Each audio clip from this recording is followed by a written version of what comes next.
बिस्मिल्लाहिर्रहमानिर्रहीम। नाजरीन, पाकिस्तान किसान टीवी दे नाल मैं तुहाडा मेज़बान मियां तसव्वुर एजाज।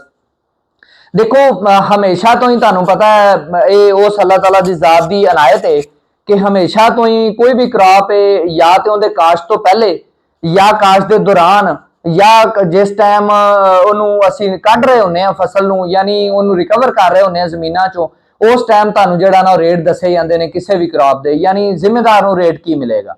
और हमेशा तो अल्लाह ताला दी ज़ात दा शुक्र है, करम है कि उस अल्लाह ताला दी ज़ात ने जिहड़ी गल कही है उहदे ते करम कीता है, ओनू पूरा कीता है और उनका शुक्र है। अच्छा, इस दफा जिहड़ा ना हाईब्रिड दे रेट दे बारे बहुत ज्यादा कन्फ्यूजन है। बहुत सारे लोग कहते हैं जी हाईब्रिड लेना किन्ने आ।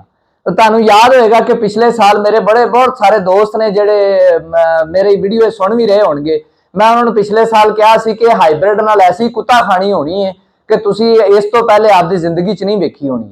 तो वो सुन भी रहे हैं और सारिया चीज़ां उन्होंने सामने आए ना। मैं पिछले साल वाला आ रहा है कि जिस टाइम मैं कहना सा कि 1500 तो रख के 2000 के दरम्यान इन्हें विकना है, तो कुछ लोग जिहड़े वो कहते सन कि नहीं नहीं यह किंज हो सकता है, और वो सीड बेचने वाले माफिया सन।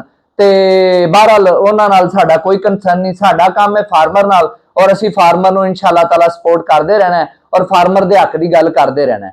हमेशा मेरे व्लॉग का मकसद यह होंदा है कि जिस टाइम फार्मर नूं फायदा किसी चीज़ च आना है ना, तो मैं उहदे ते रिकॉर्डिंग करनी है, वरना नहीं रिकॉर्डिंग करनी। अच्छा, इस दफा की अगर असीं रेट का सिनेरियो देखिए तो रेट की एक्सपैक्टेशन की है। दो तरह की हाईब्रिड मुंजी की काश्त मैं पहले भी गल कर चुकिया। पहली काश्त जी साड़ी हमेशा गंदम ते सरसों वाली जमीन च होंदी है, उनका एक्सपैक्टेड रेट 27-2800 तो रख के 34-3500 तक है।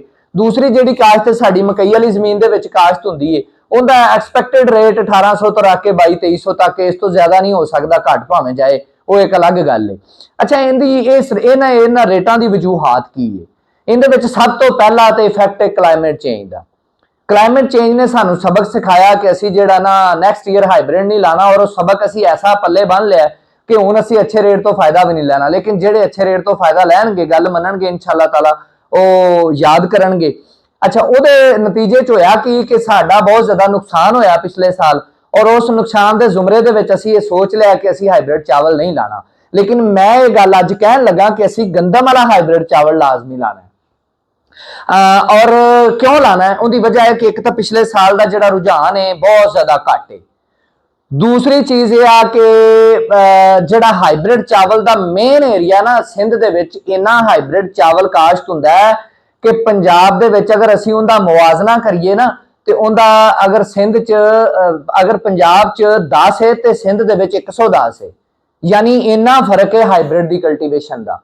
और सिंध के अगर इस दफा का सिनेरियो असी देखने हैं ना, तो सिंध के सिनेरियो यह है कि फिलहाल 1 तो 1.5 महीना किसी नहर च पानी आता हुआ नजर नहीं आ रहा, और वो बेचारे देख रहे हैं कि जिस टाइम पानी आए तो असी पनीरियां काश्त करिए। अल्लाह ताला की जात माफ करे, असी ये नहीं कहते कि उन्होंने को पानी ना पहुंचे, लेकिन वो एक रियलिटी असी उन्होंने बयान कर रहे हैं।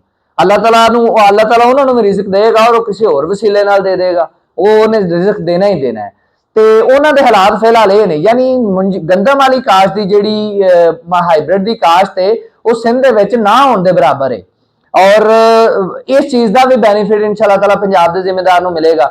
और क्लाइमेट चेंज के अकॉर्डिंग जो सीड ने proper China state approved climate change के इदारे के प्रोड्यूस्ड शुदा जो सीड है, वो सीड SS46 है उड़ान सिम्बा सीड्स वालियां दा, वो भी साडे कोल आ गए हैं। यानी क्लाइमेट चेंज के जोड़े प्रॉपर अकॉर्डिंग सीड ने, ਜਿਹੜੇ क्लाइमेट का घट तो घट इफेक्ट लैणगे और सानू पूरी प्रोडक्शन देंगे, वो भी साडे कोल आ गए हैं। और रेट का भी एक अच्छा सीन है। और उस तो अलावा 4 तो 5 कंट्रीज दे विच जिहड़ी साडी हाईब्रिड राइस की एक्सपोर्ट है, उनका सिनेरियो भी कुछ जिहड़ा ना जोर पकड़ रहा। 10 तो 12% पिछले साल नालों जिहड़ा ना कल्टीवेशन का जिहड़ा सॉरी एक्सपोर्ट का जिहड़ा ज्यादा ट्रेंड है। ओवरऑल जिहड़ा ना स्टेट भी कुछ कोशिशां कर रही है, खास तौर पर चावल के हवाले नाल। पिछले मामला च तो उन्हें जलील ही किया, लेकिन हुण कोशिश कर रही है कि असी जी नैक्सट क्रॉप जी प्रोडक्शन तो पहले उनके एक्सपोर्ट के इंतजाम करिए। तो सारे सिनेरियो जो असी देखने ना, तो फिर साडा जिहड़ा ना साडी ड्यूटी बन जाती है कि असी जिहड़ा ना गंदम वाली जमीन वाला हाईब्रिड लाजमी लाना है और लाना है। और इंशाअल्लाह ताला इहदे विच फायदा मिलेगा, और जिहड़ा रेट एक्सपैक्टेड है वो इंशाअल्लाह ताला मिलेगा। की सियाणे वो कहंदे हुंदे ने कि खौफ दे अगे जिहड़ी हुंदी ना हमेशा जित हुंदी है।